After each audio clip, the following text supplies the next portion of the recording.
Hello guys, അങ്ങനെ രാവിലെ കുറച്ച് പരിപാടിയൊക്കെ ഉണ്ടായിരുന്നു. അപ്പോൾ അങ്ങനെ വർക്കലയിൽ നിന്ന് ട്രെയിൻ കയറി ട്രിവാൻഡ്രം സെൻട്രലിലാണ് പോകുന്നത്. പോകുന്ന വേറെ ഒന്നുമല്ല, എൻ്റെ കോഴ്സ് കംപ്ലീറ്റ് ചെയ്തതിൻ്റെ സർട്ടിഫിക്കറ്റ് മേടിക്കാനാണ്. അങ്ങനെ ഞങ്ങൾ അവിടെ എത്തി, സർട്ടിഫിക്കറ്റൊക്കെ മേടിച്ചു.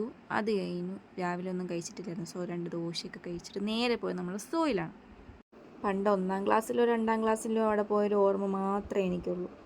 അതിനുശേഷം ഇന്നാണ് ഞാനൊന്ന് അങ്ങോട്ട് പോകുന്നത്. എന്തായാലും പോയ കാര്യമായി, ഒന്നുകൂടി എല്ലാത്തിനെയും ഒന്ന് കാണാൻ പറ്റി. പണ്ടത്തെ പോലെ അത്ര മൃഗങ്ങളൊന്നും എന്തായിരുന്നാലും അവിടെ ഇല്ല, എന്നാലും കൊള്ളായിരുന്നു. പണ്ട് കണ്ട മൃഗങ്ങളിൽ ഞാൻ ഇപ്പോഴും ഓർക്കുന്നത് സീബ്രേനെ മാത്രമായിരുന്നു. അത് കഴിഞ്ഞിട്ട് വഴി തെറ്റാനിക്ക് ഒരു മാപ്പൊക്കെ ഉണ്ട്, എന്നാലും ഏതൊക്കെ വഴി കൂടെയൊക്കെ പോയിട്ടൊക്കെ വന്നു.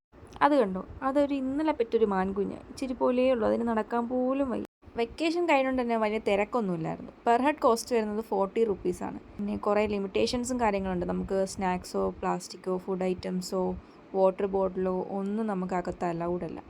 ഇതാണ് ബട്ടർഫ്ലൈ ഗാർഡൻ. പക്ഷേ അവിടെ ബട്ടർഫ്ലൈ ഒന്നും ഇല്ല കേട്ടോ. പിന്നെ ഞങ്ങൾ നേരെ പോയത് ചെകുത്താൻ്റെ കോട്ടയിൽ. അതെ, ആദ്യം കണ്ടതാണ് ഇവൻ ഇപ്പം നിൽക്കുന്ന കോഴിയെ തിന്നുമെന്നും പറഞ്ഞ് നോക്കി കുറേ നേരം നിന്നു. പക്ഷെ അവൻ അനങ്ങാൻ പോലും വയ്യ. അത് കഴിഞ്ഞ് ഞങ്ങളൊരു സർബത്തൊക്കെ കുടിച്ച് ഞാൻ ട്രെയിൻ കയറി നേരെ വർക്കല വന്നിറങ്ങിയെന്ന് ഒരു മാലാഖയെ പോലെ എൻ്റെ ഒരു ഫ്രണ്ട്. അങ്ങനെ ഞാൻ അവളോട് വണ്ടിയിൽ കയറി, അവളെന്നെ വീട്ടിലേക്കാക്കി ബൈ പറഞ്ഞു തിരിച്ചു പോയി. അപ്പോൾ ഇന്നത്തേക്ക് ഇത്രയേ ഉള്ളൂ. Tata bye.